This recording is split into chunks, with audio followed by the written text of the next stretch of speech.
तशक्कुर digital से खुश आमदीद।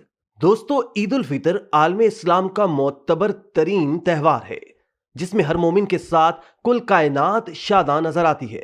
ईद पर हर साहिब खाना की ख्वाहिश और कोशिश होती है कि वो मुसर्रत व शादमानी के इन लम्हात को अपने अयाल, अजीज व अकारिब और दोस्त अहबाब के साथ गुजारे। हर खानदान ईद पर मामूल से हटकर एक खास बजट ईद की खरीदारी के लिए मुख्तस करता है। ईद की खरीदारी से माशी पहिया मामूल से ज्यादा तेज चलता है। दौलत का जमूद टूटता है, पैसा अमीरों की तिजोरियों से निकलकर निचले तबके तक पहुंचता है। इस मर्तबा भी ईद करीब आते ही शहर कायद के बाजारों और शॉपिंग सेंटरों में रश नजर आने लगा है। लेकिन ताजरों का दावा है कि हकीकी खरीदारी कम और विंडो शॉपिंग ज्यादा की जा रही है। बच्चों के मलबूसात की खरीदारी का रुझान ज्यादा है। दूसरी जानिब शहर कायद के ताजिर इस सीजन में खरीदारी रुझान से मायूस नजर आ रहे हैं। ताजिरों के बकौल बढ़ती हुई महंगाई और लागत ने ईद पर रिवायती खरीदारी को महदूद कर दिया है, जिसके असरात इस साल बहुत ज्यादा बाजारों पर नजर आ रहे हैं। ताजिरों का दावा है कि रवां साल ईद शॉपिंग पर शहर कायद में 20 से 25 अरब रुपए खर्च किए जाएंगे। दोस्तों, ईद उल फितर पर पाकिस्तान की मईशत मोहतात अंदाजे के मुताबिक 120 अरब रुपए मालियत की है। इस मजहबी त्यौहार के तकाजे पूरे करने के लिए 1.25 खरब रुपए अपने हाथ बदलते हैं। ईद उल फितर पर पाकिस्तान की मामूल की मईशत में 90 अरब रुपए का उभार आता है।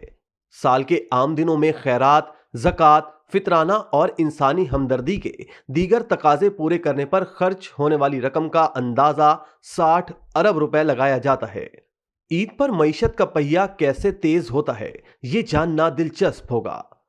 ईद जहां एक मजहबी त्यौहार है, वहीं ये माशी एतबार से खासा अहम मौका होता है। इस ईद को मुस्लिम मुमालिक में खरीदारी का एक बड़ा सीजन भी समझा जाता है। दोस्तों, ईद का एक सकाफती पहलू भी है। हर शख्स खूबसूरत लिबास पहनने की कोशिश करता है, खुशबुएं लगाता है और मुस्कुराहटों और खुशियों के जरिए एक दूसरे के दुख दर्द को खत्म करने की कोशिश करता है। ईद पर मुस्तामिल हर चीज की प्रोडक्शन 2-4 महीने पहले शुरू हो जाती है ताकि प्रोडक्ट को बरवक्त मार्केट में लाया जा सके। लिबास के मामले में तो देखा जा सकता है कि बाज़ औकात रमजान से कबल ही कपड़े खरीद लिए जाते हैं। इसी तरह ईद पर बैरून मुमालिक से आने वाली तरसीलाते ज़र में भी इजाफा होता है, क्योंकि अमेरिका और यूरोप समेत मशरिक़ वुस्ता में रिहाइश पजीर पाकिस्तानी ईद पर अपने खानदान वालों को रकूमात पाकिस्तान भेजते हैं। वो ये रकूम अपने अजीजों और रिश्तेदारों के अलावा इन खैराती इदारों को भी देते हैं जो पाकिस्तान के जरूरतमंदों तक जिंदगी की सहूलतें पहुंचाने की जिम्मेदारी उठाते हैं। ईद पर देसी घर पहुंचने के मुश्ताक होते हैं। ये इश्तियाक ईद से 5-7 रोज पहले अपने नुक्ते अरूज को पहुंच जाता है। एक सूबे से दूसरे सूबे के लिए खसूसी परवाजें और ट्रेनें चलाई जाती हैं। फिर बड़े शहरों से छोटे शहरों को जाने के लिए रश इस कदर बढ़ जाता है कि ट्रांसपोर्टर मन चाहा किराया वसूल करते हैं। निजी और अवामी ज़राए आमदोरफ्त का इस्तेमाल 200% तक बढ़ जाता है, जिससे ट्रांसपोर्ट का पहिया और मईशत का पहिया मुतवाजी रफ्तार से चलता महसूस होता है। नाजरीन, बच्चों के खिलौने, मिठाइयाँ, केक, फल, इत्रियात, कॉस्मेटिक्स और दीगर तोहफे जो हमें ईद पर एक दूसरे से हाथ जाते नजर आते हैं, ये सब दरअसल मईशत को जिंदा रखने और इसे परवान चढ़ाने में मुआविन साबित होते हैं। दोस्तों, अगर ये कहा जाए कि मर्दों के मुकाबले में खवातीन और बच्चे ईद की शॉपिंग पर कहीं ज्यादा रकम खर्च करते हैं तो गलत ना होगा। ईद का मौका हो तो खवातीन बनने और संवरने को सबसे जरूरी समझती हैं। मेकअप, सिंगार और खुशनुमा लिबास जेबतन करना उनकी फितरत में शामिल है। किसी भी फर्द की शख्सियत को नुमाया करने में लिबास का अहम किरदार होता है। लिबास किसी बड़े कपड़े में बनाया जाए, इस पर कढ़ाई, लेस और दीगर काम इसकी खूबसूरती में इजाफा का बाइस बनते हैं। मुसर्रत के लम्हात, खुशियों के मौके और तकारीब में शलवार कमीज जेबतन किया जाता है।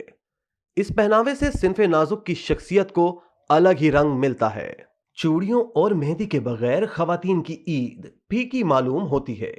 जहां खवातीन ईद के मलबूसात पर हजारों रुपए खर्च करती हैं, वहीं चूड़ियों और मेहंदी पे भी बहुत खर्च होता है। یہ حقیقت ہے کہ ہاتھوں میں کھنکتی چوڑیوں اور مہندی کی خوشبو سے یہ تہوار مہک سا جاتا ہے۔ چوڑیاں اور مہندی عید کا لازمی جزو ہیں، اسی لیے عید قریب آتے ہی رنگ برنگی سٹائلش چوڑیوں کے سٹالز سے شاپنگ مالز بھر جاتے ہیں۔ اگرچہ سٹائلش چوڑیاں بھی بازاروں میں موجود ہیں، لیکن کانچ کی چوڑیاں ہر عمر اور دور میں خواتین کو لبھاتی ہیں اور ہیرے کی مانند پرکشش دکھائی دیتی ہیں۔ وقت بدلا تو انداز بھی بدل گئے، اور اب بیوٹی پارلرز والے بھی عید کے دنوں میں خوب کمائی کرنے لگے ہیں۔ وہ اس لیے کہ خوبصورت نظر آنا تو ہر کسی کی خواہش ہوتی ہی ہے، لیکن عید کے موقع پر یہ خواہش شدت اختیار کر جاتی ہے اور خواتین کی تیاری کچھ اسپیشل ہوتی ہے۔ عید کا تہوار بیوٹی پارلرز کی کمائی کا سنہری سیزن ہے، مگر ٹھہریں، آج کل کے تو لڑکے بھی خواتین سے کم نہیں۔ بیوٹی پارلرز پہ اب ان کی بھی لائن لگی ہوئی ہے اور یہاں بھی معیشت کو خوب فائدہ پہنچتا ہے۔ اسی طرح کی مزید ویڈیوز دیکھنے کے لیے آپ ہمارا چینل سبسکرائب کر کے بیل کا آئیکن پریس کریں۔ اس کے علاوہ اہلیان کراچی کے لیے روزنامہ تشکر ہر اسٹال پر موجود ہے۔